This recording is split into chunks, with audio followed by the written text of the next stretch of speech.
that in academic system probably alternate dispute resolution and administrative rule, administrative remedies are very important, and that system should be set up in the, that should be in the there, so that this IP related disputes, it should be handled within the organization amicably,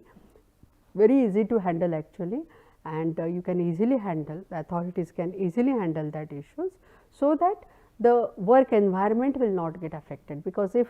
one dispute or one theft of copyright theft or one kind of patent related theft happen, academic system, that conducive environment for a teaching as well as research is completely affected. So, it is a responsibility of authority to take care of that particular, and probably that mediation or that discussion, that also simple meetings also will help you to resolve that particular that conflicts. Okay.